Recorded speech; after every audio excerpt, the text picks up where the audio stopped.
তারাবির দোয়া মুনাজাত। তারাবির দোয়া ওই যে 4 রাকাত পর পর কি পড়ে, সুবহানাজিল মুলকি ওয়াল মালাকুতি, আমি এর দূরই পারি শুধু। এরপরে কি আছে,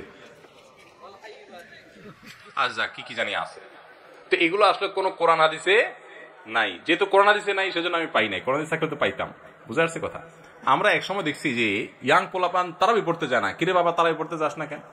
বলে হুজুর এখনো তারাবির দোয়া মুখস্থ হয় নাই। বুঝতে পারছেন? তো তারাবির নামাজের জন্য 4 রাকাত পর পর দোয়া পড়া, এটা তারাবির সাথে এর কোনো সম্পর্ক নাই, দোয়া পড়ার কোনো প্রয়োজন নাই।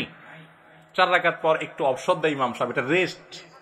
আপনি এটা একটু পানি খাবেন, দরকার একটু হাত পা এদিক সেদিক করবেন, একটু রেস্ট করবেন, একটু শরীরটা এলায়া বসবেন, দরকার একটু পেশা বজু করে চলে আসবেন। এটা হলো রেস্টের সময়।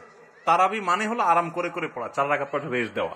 ওই মধ্যপ্রাচ্যের লোকরা, মিডিল ইস্টের লোকেরা আছে, আমাদের দেশেও কোনো কোনো মসজিদে দেখা যায় 4 রাকাত পর পর একটু খেজুর, একটু পানি, একটু চা, একটু খায় মানুষ। তো এটা তো রেস্টের সময়।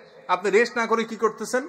ইমাম সাহেব এতক্ষণ পড়ছে, হাবের সব ধুমায়া টানছে, আপনি তো এতক্ষণ শুনছেন বসে, কোনো ডিউটি ছিল না। এখন 4 রাকাত পর বরং আপনি আরো ডিউটি শুরু করে দিচ্ছেন, সুবহানাল্লাহিল মুলকি ওয়াল মালাকুতি। তাহলে রেস্ট হলো না, রেস্টের উল্টাটা হলো? এগুলার কোনো প্রয়োজন নাই, এগুলো কোরআন হাদিসে নাই। কোরআন হাদিসে যেটুকু আছে সেটুকু আপনি তারাবির নামাজে তেলাওয়াত সুন্দর করে মনোযোগ দিয়ে শুনবেন, নামাজ সুন্দর করে পড়বেন, বাস শেষ। এর বাইরে আলাদা কোনো নিয়ত বা দোয়ার প্রয়োজন নাই। তারাবির নামাজের নিয়ত কিভাবে করব? তারাবির নামাজের নিয়ত কিভাবে করবেন? কারো মুখস্থ আছে তারাবির নিয়ত? বলেন কার মুখস্থ আছে? একজন বলেন অন্তত। তারাবির নিয়ত কে বলতে পারবে? বলেন বলেন ভাই।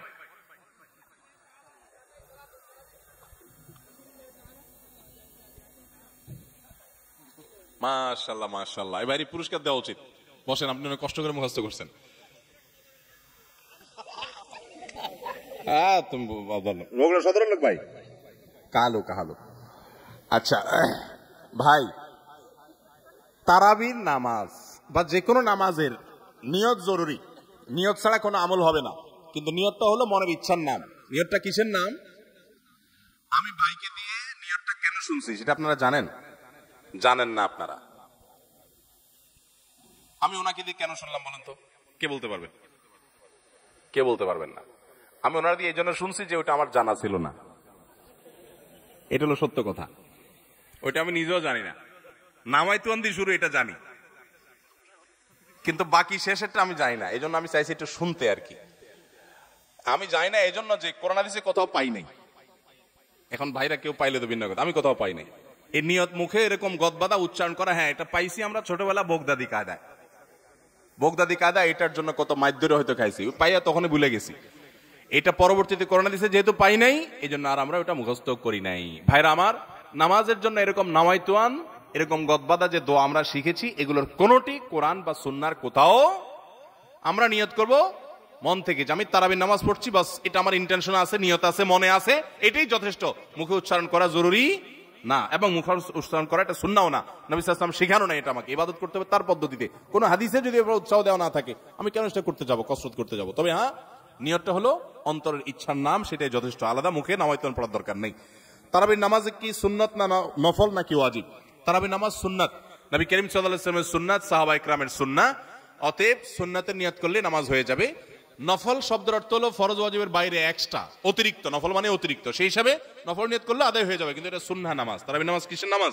সুন্নাহ নামাজ। সূরা তারাবি পড়া বেশি উত্তম নাকি খতম তারাবি পড়া উত্তম?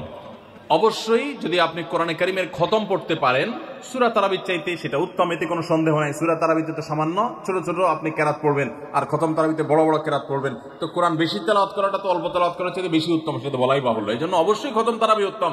কিন্তু খতম তারাবি যদি তুফান মিল গতিতে হয়, 5G 6G গতিতে হয়, তাহলে সেই খতম তারাবি যদি হয়, যেই খতম তারাবিতে কি পড়েন, হাবেশ সাহেবের শুধু ইয়া আলামুন আর তালামুন ছাড়া কিছু না বুঝেন, তাহলে ওই রকম খতম তারাবি পড়ার চাইতে সূরা তারাবি পড়া উত্তম। কথা কি বুঝতে পারছেন? যদি হাবেশ সাহেব মাঝখানে কি পড়ে কিছুই বুঝেন না, শেষে শুধু আলামুন আর তালামুনের টান দেখে বুঝতে পারলেন যে এখন রুকুতে যাবে, তাহলে এই তারাবি পড়া না পড়াতে কোনো পার্থক্য নাই।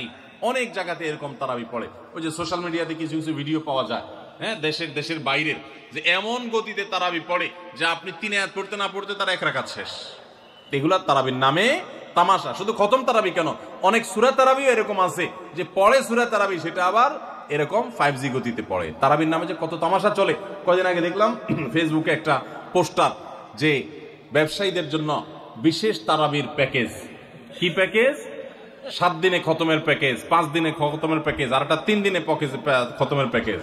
একটা রেজিস্ট্রেশন ফি 1400 টাকা, আর একটা রেজিস্ট্রেশন ফি বোধ হয় 2000 টাকা, আর একটা রেজিস্ট্রেশন ফি আর একটু কম টাকা। হ্যাঁ, রেজিস্ট্রেশন ফি দিয়া হাফেজ সাহেবরা চুক্তি করে তারাবি পড়ায়। কিয়ামতের আগে যে আরো কত কিছু হবে একমাত্র আল্লাহ তাআলাই ভালো জানেন। এগুলো সব তারাবির নামে কি ভাই? তামাশা, জায়েজ নাই ভাবে করা। রমজানে হারিয়ে যাওয়া এমন কিছু আমলের কথা বলুন যা অধিক ফজিলতপূর্ণ আমল, কিন্তু তা অনেকেই জানে না বা আমল করে না। 4টি আমলের কথা বলতে পারি। 4টি আমল আমরা অনেকেই গুরুত্ব দেই না, অথচ সে আমলগুলো আমাদের পুরো রমাদানকে সম্পূর্ণ সার্থক করে দিতে পারে, অর্থবহ করে দিতে পারে, রমজান সাকসেস করে দিতে পারে।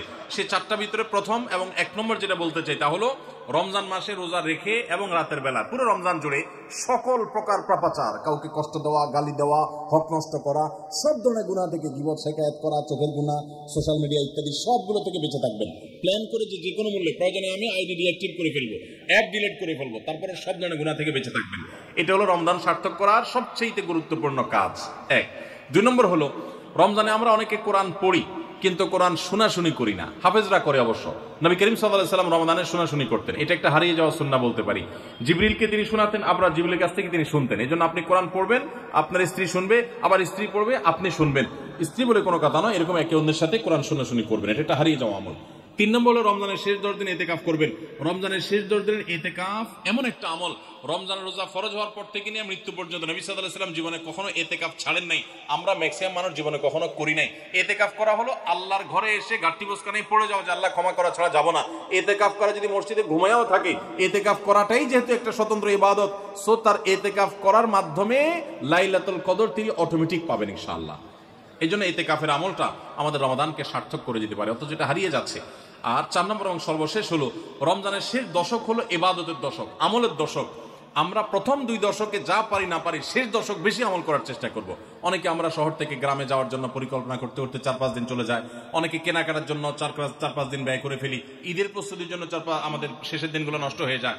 এগুলো না করে আল্লাহর ওয়াস্তে শেষ দশককে ইবাদতের জন্য রিজার্ভ করে ফেলি, গোটা ফ্যামিলি সহ ইবাদত বন্দেগী করি, রমজানটাকে আমরা উপভোগ করতে পারবো ইনশাআল্লাহ। এটা আমাদের জন্য তৃপ্তির রমাদান হবে। আল্লাহ আমাদেরকে তৌফিক দান করুন। তাহলে 4টি আমলের কথা বলেছি, সকল প্রকার গুনাহ থেকে বেঁচে থাকা, কোরআন শোনাশুনি করা, ইতিকাফ করা এবং রমজানের শেষ দশক বিশেষভাবে ইবাদতের পরে যত্নশীল হওয়া, শেষ দশকে সকল ব্যস্ততা কমায় দেওয়া। এই 4টি জিনিস আমাদের রমাদানকে সার্থক করতে পারে ইনশাআল্লাহ।